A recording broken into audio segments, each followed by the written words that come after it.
బభ్రువాహనుడు తండ్రిని సంహరించిన కుమారుడు.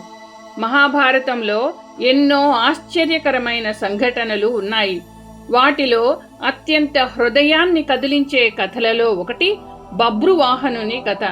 పాండవులలో శ్రేష్ఠ వీరుడైన అర్జునుడు తన అరణ్యవాస సమయంలో అనేక ప్రాంతాలకు యాత్ర చేశాడు.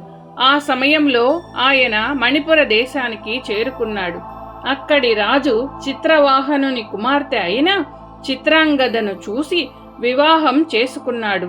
రాజు ఒక షరతు పెట్టాడు. నా వంశానికి వారసుడు కావాలి కాబట్టి పుట్టే సంతానం మణిపుర రాజ్యానికే చెందాలి. అర్జునుడు అంగీకరించాడు. కొంతకాలం తరువాత వారికి ఒక పుత్రుడు జన్మించాడు. అతడే బభ్రువాహనుడు. బభ్రువాహనుడు మణిపురలో పెరిగి శౌర్యవంతుడిగా, ధర్మపరుడిగా, ప్రజలచే ప్రేమించబడిన రాజకుమారుడిగా ఎదిగాడు. అతనికి తన తండ్రి మహావీరుడు అర్జునుడనే విషయం తెలిసినా అతనితో ప్రత్యక్షంగా సంబంధం లేకుండా పెరిగాడు. కురుక్షేత్ర యుద్ధం ముగిసిన తరువాత ధర్మరాజు యుధిష్ఠరుడు రాజసూయ ప్రతిష్టను స్థాపించడానికి అశ్వమేధ యాగం నిర్వహించాడు. యాగపు గుర్రాన్ని రక్షించే బాధ్యతను అర్జునుడికి అప్పగించాడు. ఆ గుర్రం అనేక దేశాలను దాటి మణిపురకు చేరింది. బభ్రువాహనుడు గుర్రాన్ని పట్టుకున్నాడు.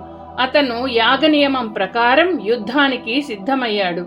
ఆ సమయంలో అర్జునుడు అతనిని చూసి చెప్పాడు, నీవు నా కుమారుడివి, యుద్ధం అవసరం లేదు, సమర్పించు అని. కాని క్షత్రియ ధర్మాన్ని గౌరవించిన బభ్రువాహనుడు సమాధానమిచ్చాడు, తండ్రి అయిన రాజ్య ధర్మం ముందు ఎవరూ మినహాయింపు కాదు. అర్జునునికి మరొక భార్య అయిన నాగకన్య ఉలుపి కూడా అక్కడికి వచ్చింది. ఉలూపి హృదయంలో ఒక గోప్యమైన సంకల్పం ఉంది. కురుక్షేత్ర యుద్ధంలో అర్జునుడు భీష్ముని సంహరించాడు. ఆ కారణంగా అర్జునుడికి ఒక శాపం పడింది.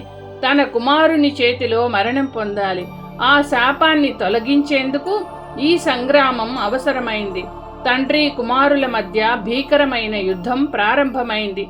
బభ్రువాహనుడు అద్భుతమైన బాణవిద్యతో పోరాడాడు. చివరికి ఒక మహాబాణంతో అర్జునుణ్ణి ఛేదించాడు. అర్జునుడు నేలపై పడిపోయి ప్రాణాలు విడిచాడు. బభ్రువాహనుడు ఆ దృశ్యాన్ని చూసి తీవ్రంగా విలపించాడు. నేను నా తండ్రిని హతమార్చాను అని బాధతో కృంగిపోయాడు. అప్పుడు ఉలూపి ముందుకు వచ్చింది. ఆమె చెప్పింది, ఇది నీ తప్పు కాదు, ఇది శాప విమోచనం కోసం జరిగింది. ఉలూపి నాగలోకానికి చెందిన ఒక దివ్యమైన సంజీవ రత్నాన్ని తీసుకుని అర్జునుడి ఛాతీపై ఉంచింది. అద్భుతం జరిగింది. అర్జునుడు మళ్లీ ప్రాణం పొందాడు. శాపం తొలగిపోయింది. తండ్రి కుమారుని ఆలింగనం చేసుకున్నాడు. నీవు నిజమైన వీరుడు, ధర్మాన్ని పాటించావు. బభ్రువాహనుడు తండ్రి ఆశీర్వాదం పొందాడు. తరువాత అతడు అశ్వమేధ యాగానికి సహకరించాడు.